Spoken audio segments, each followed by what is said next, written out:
Okay, so let's continue with looking for our first base location. Like I said, I like somewhere that's near the coast. I have seen on the map a couple of times that there are a few bodies of water, and I'm kind of hoping that they might be, say, some smaller lakes or ponds that might lead onto the coast, maybe. We're also looking for somewhere that's a bit open as well. I don't really want to have to cut down about 20 trees before we can actually start building. But I think we're quite close to the coast already from our start location, so it might just be a short walk to find somewhere. Obviously, we're going to continue gathering as well. It's probably one of the bigger bits of advice that I would give whilst generally playing Valheim, no matter which zone you're in. If you've got the inventory space and the available carry weight, you should pretty much pick up almost everything that you see, unless you know you've got a lot of it already. So, as you can notice, I'm picking up things like dandelions. Not exactly useful for the first couple of zones in the game. You don't really need a high amount of them. I don't really think you need dandelions that much at all, unless you use them for dye until later on, like later stages and later biomes. But I'm picking them up anyway, as I want to have quite a high stock of them when it does get to the point where I want to use them.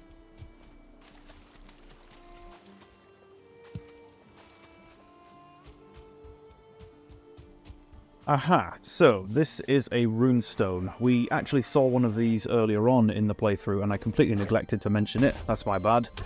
This is basically a little tidbit of lore, a bit of backstory to do with the world of Valheim.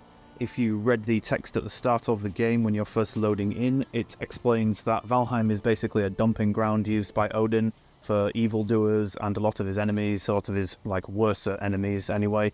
So I think that's the explanation behind why a lot of the bosses are here. They're enemies and evil people that Odin disagreed with and wanted to get rid of. And he also severed Valheim, or the world of Valheim, from the world tree, expecting it to die out, and it actually survived. So I believe that's one of the reasons why we get dropped in here as a Viking to basically try and defeat these bosses and stop their evil from growing and spreading and stuff like that. But these runestones are...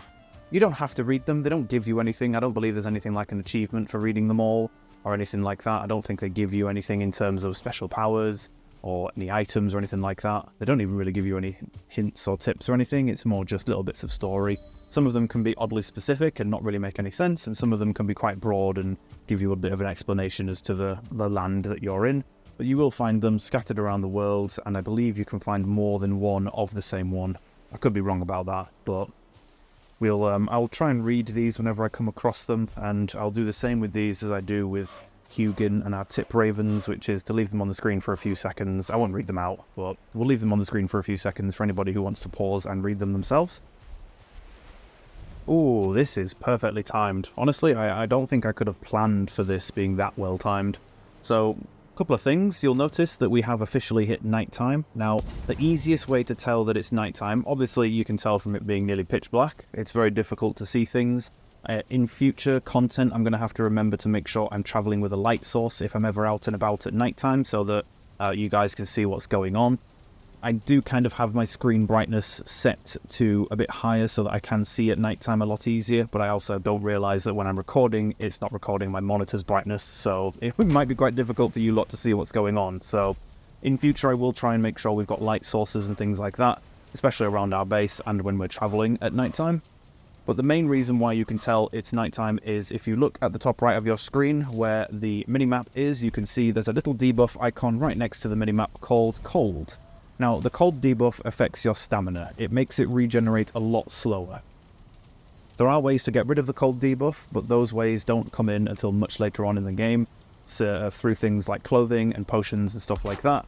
You can also get rid of a cold debuff by being stood near a fire source. I believe campfires are the main one. There are a couple of others, again, later on in the game, but I don't think a standing torch or anything like that will work. I think it has to be a campfire as the basic level to get rid of the cold. But that only affects a certain small radius around the campfire. So it's not like you can stick a campfire down and then go running off to the nearby forest to go cut some trees down. You could, if you wanted to, build a campfire right next to the trees that you're cutting down. You could do that. That would work. But it would also help as a deterrent for getting rid of any of the particular nasties that like to come up and attack you at nighttime. In the meadows, we only really have to be concerned about those greylings, the little goblin guys who like to run up and try and slap you. They absolutely hate fire, so a torch or a campfire is really useful for getting them to go away.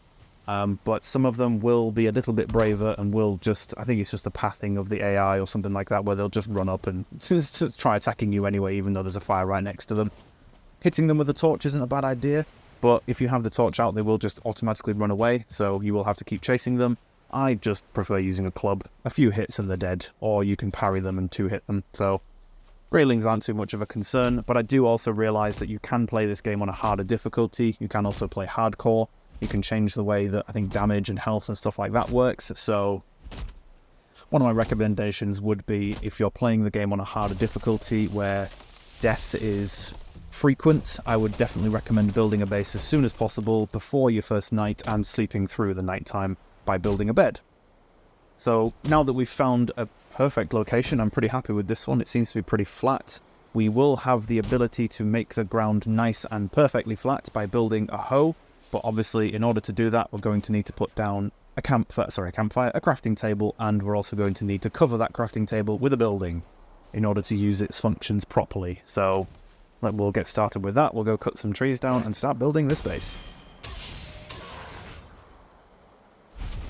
Right, whilst we're gathering wood to finish building our first base, there's a couple of bits I just want to go over in a bit more detail.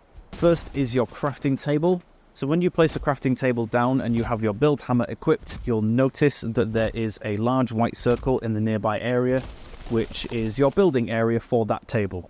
In that area you can build anything from walls and floors to chests, beds, campfires, torches. There's a whole host of different options of things that you can build with that build hammer with the table nearby. If you stand outside the radius, the game will just tell you that you're not stood near a crafting table, but you can always build another one outside that radius, which will then increase it, and you can start building things from quite far away from the original table.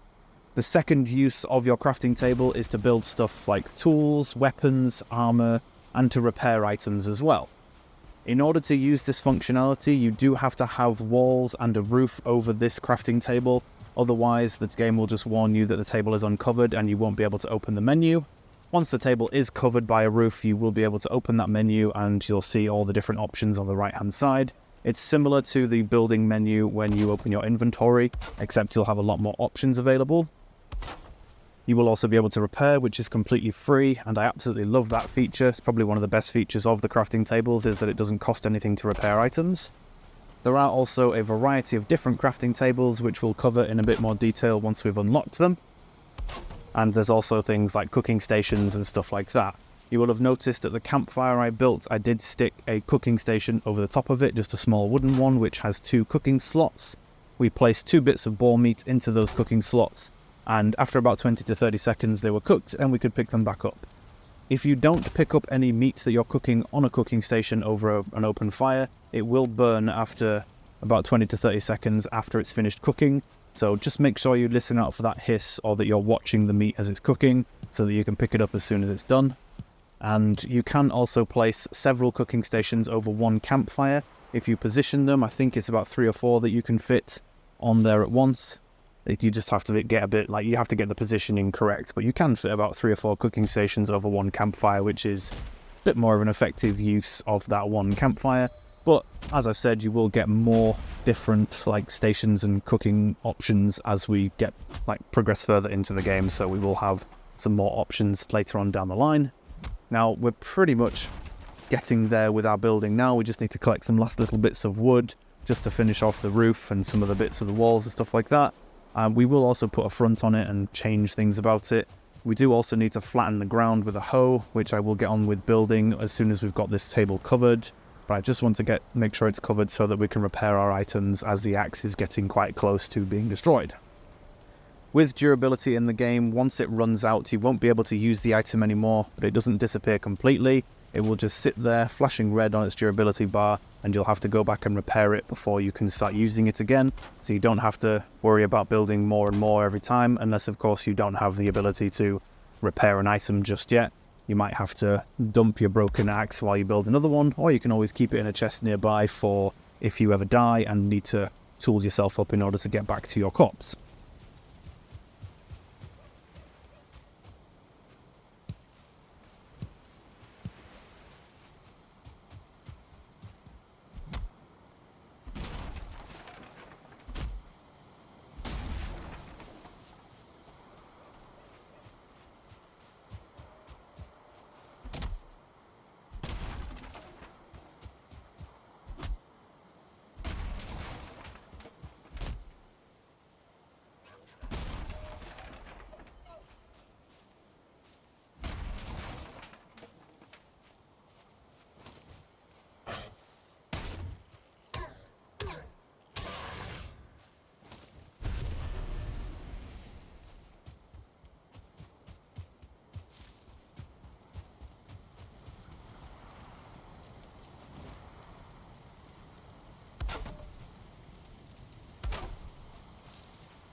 Ah, okay. Yeah, I thought the building was a bit too far backwards when I started building it.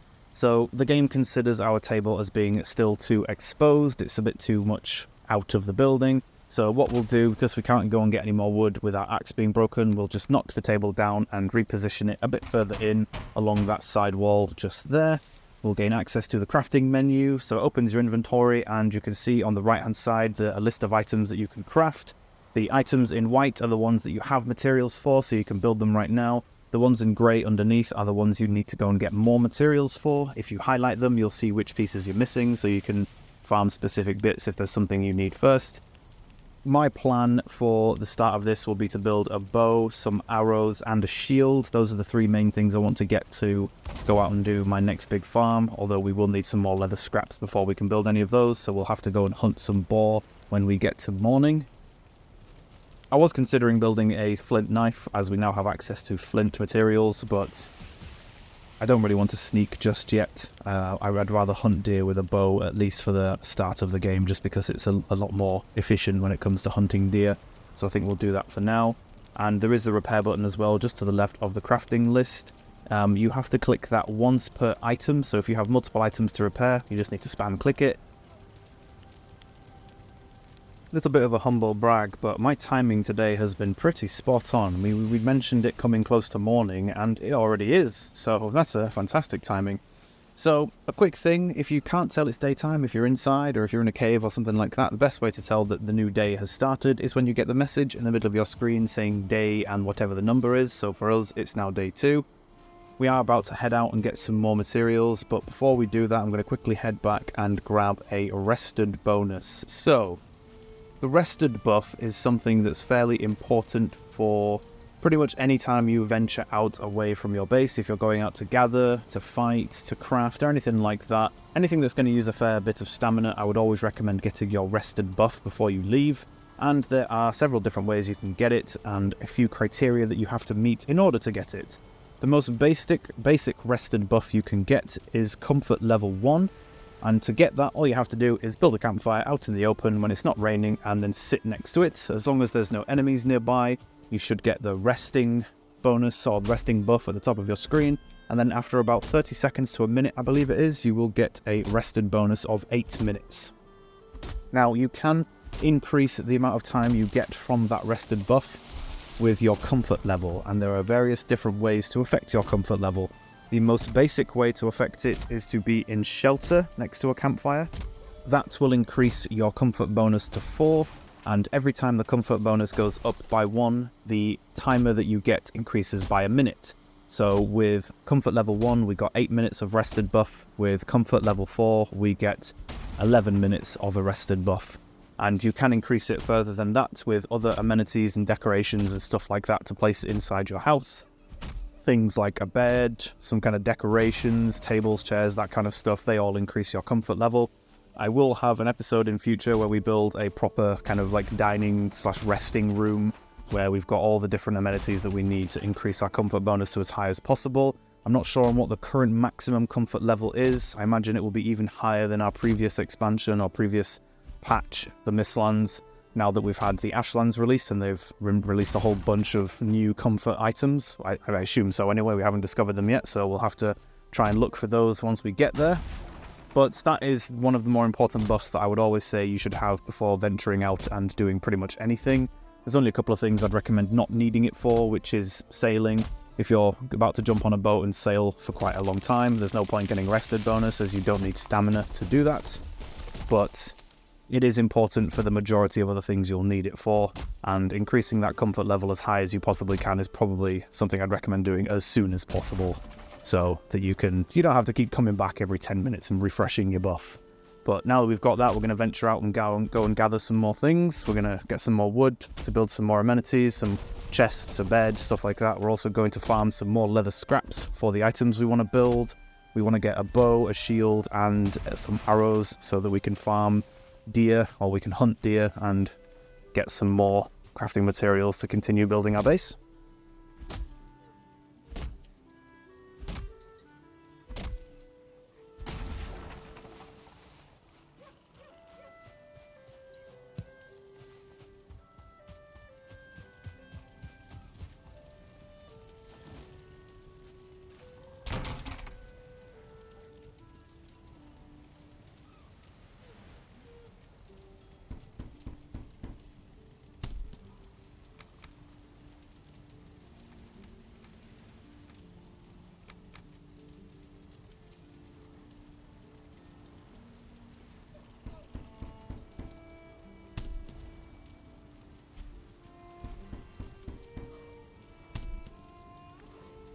Okay, so we've upgraded our stone axe to a flint axe. We have picked up a few bits of flint since we started. You can find flint pretty much near any water. If you have any ponds, rivers, or even the ocean, if you walk along the edge of the water, you'll see these lighter grey rectangular shaped stones on the floor, which will be bits of flint. I definitely recommend gathering as much of them as you can when you're first exploring, and we'll need to go out and grab some more because there are a couple more items we can build with that flint. The main one is the spear, which is a pretty decent weapon upgrade from the club. At least for when you're getting started in the Black Forest, it makes combating some of the enemies in there a lot easier. We've also crafted a shield, which I always want for exploring, especially now that we are, I'd say we're getting pretty close to the level of wanting to take on the deer boss, Eikthyr. We're getting close to taking her on, so I want to get the shield out as soon as possible and start leveling up my blocking stat. I also want it for exploration, so that if we do come across any of these bigger nasties from the Black Forest, we can defend ourselves and at least survive and not get killed straight away. I want to try and avoid death as much as possible in this playthrough, especially considering that we are going solo. And we have crafted a hoe, which is something I mentioned earlier. We're going to need this in order to flatten the ground so that building is a lot easier. We can make things look nice and flat to build our initial base on. It'll also make things a lot easier, as the other main function of the hoe is to raise ground as well. So for the dock that I want to build, I will raise up some of the water or some of the land as it goes into the ocean so that we can build a dock off of that. This will be something I'll cover when we actually build it. It's going to be a while before we actually build a proper dock for a boat, but it's definitely the plan that I've got for using the hoe. But like I said earlier, the main use of the hoe is just to level the ground, make it nice and flat. It's a pretty decent tool, but you will have to repair it quite frequently as it's made of stone. You might even want to upgrade it with some stone and some wood. You can upgrade items in the game to different levels, which increase their durability. So I would recommend doing that with the hoe if you plan on using it a fair bit. And yeah, we just need now to go back out and farm some more animals. There is something I'm wanting to do with boars, which I will probably do in a future episode, which is to set up a boar farm. Now, you can tame certain animals within Valheim. Boars are one of the first ones that you can tame. Catching them and taming them is a bit of an annoying process. This is part of the game I will have to speed up in terms of having the footage recorded, because taming takes half an hour, and you do literally have to pretty much just sit by the taming area that you've got the animal trapped in order to tame it. You can't go off and do other things and it'll tame on its own. You have to be nearby. So I think when we're doing the actual taming for the boars, I will speed that process up, but I will also explain how to tame them, what you need to do in order to tame them properly, and all the different items that you'll need, stuff like that. It's a pretty simple process, it's just a bit time consuming, so we'll cover that in a future episode.